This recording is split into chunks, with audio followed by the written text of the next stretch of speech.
రాజకీయ లబ్ధి కోసం మనుషుల ప్రాణాలు తీసే స్థాయికి రాజకీయాలు దిగజారడం దారుణమని మాజీ మంత్రి కేటీఆర్ అన్నారు.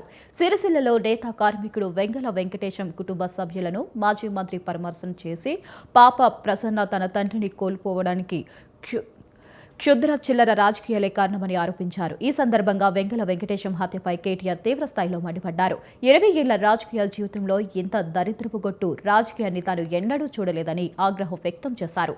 రాజకీయంగా ఎదుర్కోవాలంటే ఎన్నికల్లో తలపడాలని, విమర్శలు చేయాలని, అవసరమైతే కేసులు పెట్టాలని, కానీ హత్యలకు పాల్పడడం మాత్రం క్షమించరని నేరమని అన్నారు. ఈ హత్యలో చోటా కాంగ్రెస్ నాయకులు కేవలం పాత్రధారులేనని, అసలు సూత్రధారులు తెర వెనుక ఉన్నారని కేటీఆర్ ఆరోపించారు. హత్య వెనుక ఎంతటి వారు ఉన్నా వారిని వదిలిపెట్టబోమని, బాధిత కుటుంబానికి న్యాయం జరిగే వరకు అండగా ఉంటామని వ్యక్తం చేశారు.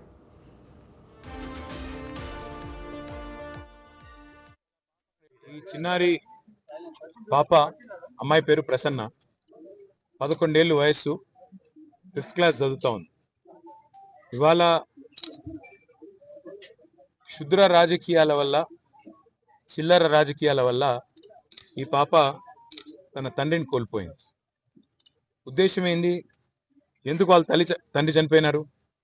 ఒక్కటే ఒక్క కారణం, ఏదన్నా చేసి రాజకీయ లబ్ధి పొందాలి, అవసరమైతే మనుషుల ప్రాణాలు తీసైనా సరే, చంపేసైనా సరే రాజకీయంగా బదనాం చేయాలి అనే ఒకే ఒక్క చిల్లర ప్రయత్న భాగంలో ఇవాళ వెంకటేశం గారు మన మధ్యన లేకుండా పోయినారు. వాళ్ళ భార్యని, వాళ్ళ తల్లిని, వాళ్ళ పాపని అనాథన చేసి ఇవాళ ఆయన పోయినాడు.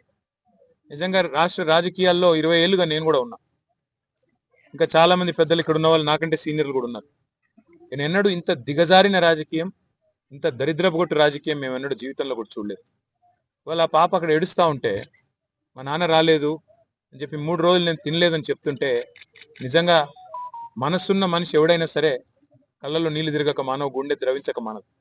అట్లాంటి ఒక పరిస్థితి. నాకు అర్థం కాదల్లా ఒకటే, మమ్మల్ని రాజకీయంగా ఎదుర్కోవాలి అనుకుంటే ఎన్నికల్లో తలపడొచ్చు, లేదా నాయకులతో విమర్శలు చేయొచ్చు, మీరు ఆల్రెడీ చేస్తున్నట్టుగా కేసులు పెట్టొచ్చు, వేధించవచ్చు.